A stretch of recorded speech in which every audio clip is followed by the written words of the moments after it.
Assalamualaikum warahmatullahi wabarakatuh. Kami dari kelompok 7 ingin memaparkan video yang sudah kami buat.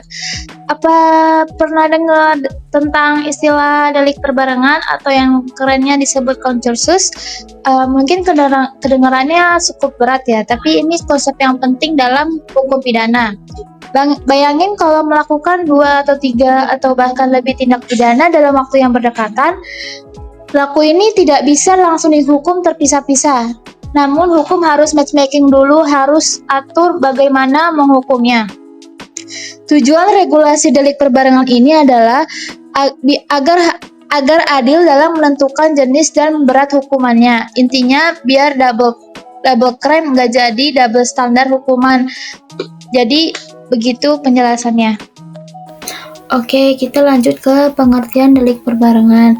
Nah, delik perbarengan itu adalah suatu keadaan ketika pelaku melakukan 2 atau lebih tindak pidana sebelum salah satu di antaranya memperoleh putusan hakim yang berkekuatan hukum tetap. Dalam KUHP, pengaturan mengenai delik perbarengan ini terdapat dalam pasal 63 sampai pasal 71.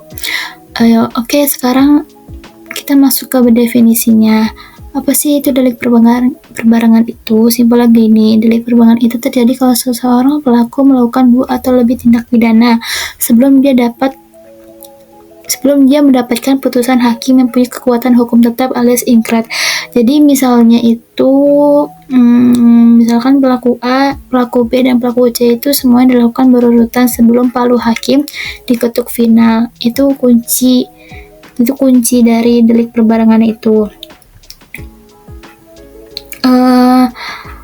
Jadi kan udah dibahas bilang kan di dalam KUHP itu terdapat pengaturan delik itu dalam KUHP pasal 63 pasal 63 sampai 71.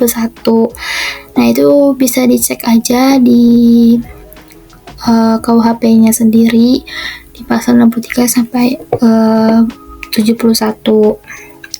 Oke, nanti kita lanjut ke sifat-sifat delik perbarengan ya. Nah, ini kita ke sifat delik perbarengan.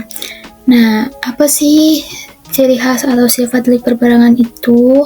Pertama, yang di PPT itu mengandung lebih dari satu tindak pelaku di antara tindak pidana yang dilakukan oleh satu pelaku. Jadi yang dimaksudnya itu dari poin pertama, dia melibatkan lebih dari satu tindak pidana yang dilakukan oleh salah satu orang yang sama.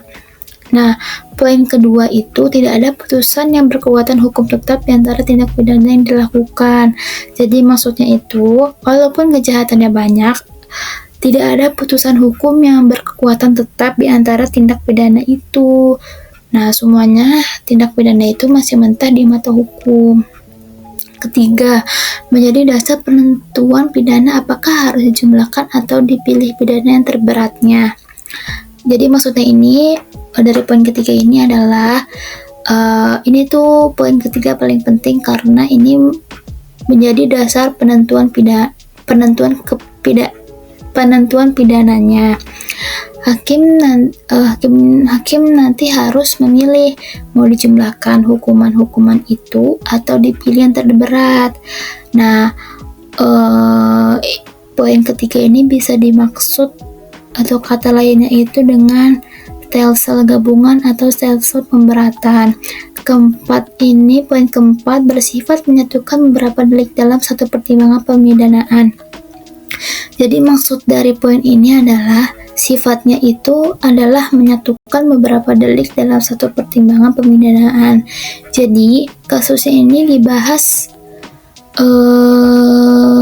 bersamaan atau bundling, gak satu persatu dibahas, biar adil dan efektif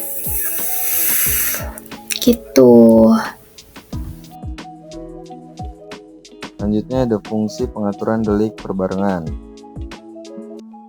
Ada beberapa fungsinya. Yang pertama, pemidanaan berlapis-lapis yang dapat menimbulkan ketidakadilan. Yang kedua, memberikan pedoman bagi hakim dalam menentukan jenis dan berat pidana. Yang ketiga, untuk menjamin konsistensi sistem pemidanaan dalam hukum pidana Indonesia. Dan keempat, untuk menjaga proporsionalitas hukuman sesuai tingkatan kesalahan pelaku. Ya, selanjutnya kita masuk ke macam-macam delik perbarengan. Dalam hukum pidana Indonesia, delik perbarengan dibedakan menjadi 5. Yang pertama, perbarengan sejenis atau concursus homogen, yaitu ketika pelaku melakukan beberapa tindak pidana yang jenisnya sama atau mirip. Contoh, seorang mencuri di 3 tempat berbeda dalam 1 minggu. Adapun konsekuensinya, biasanya hukuman dapat diperberat, namun tetap memperhatikan batas maksimum. Adapun macam delik perbarengan yang kedua, yaitu perbarengan tidak sejenis atau concursus heterogen, yaitu beberapa tindak pidana berbeda yang dilakukan oleh satu pelaku. Contoh, seorang pelaku mencuri lalu menganiaya korban. Konsekuensinya yaitu hakim dapat memilih penerapan pidana berdasarkan ketentuan concursus nyata. Nah, selanjutnya kita masuk ke macam delik perbarengan yang ketiga, yaitu perbarengan nyata atau concursus realis. Beberapa tindak pidana dilakukan pada waktu berbeda, tetapi belum ada putusan berkekuatan hukum tetap. Diatur dalam pasal 65 sampai 66 KUHP. Prinsip pidana pokok dapat dijumlahkan, tetapi ada batas maksimumnya. Nah, kita masuk ke macam delik perbarengan yang keempat, yaitu perbarengan ideal atau concursus ideal. Satu perbuatan memenuhi unsur beberapa tindak pidana sekaligus. Diatur dalam pasal 63 KUHP. Contoh, seseorang menembak seseorang dan juga merusak barang berharga yang berada di tangan korban. Prinsipnya dijatuhi pidana yang ancamannya paling berat. Adapun macam delik yang terakhir atau yang kelima, yaitu perbuatan berlanjut atau fourth genocide handling. Serangkaian perbuatan yang merupakan kelanjutan dari maksud yang sama. Diatur dalam pasal 64 KUHP dengan syarat perbuatannya harus dilakukan secara berulang. Dan dalam perbuatan itu ada satu maksud yang sama, serta hubungan yang erat antara perbuatan dan perbuatan, atau antara tindakan yang satu dan tindakan yang kedua, dan seterusnya. Hubungan delik perbarengan dengan hukum pidana.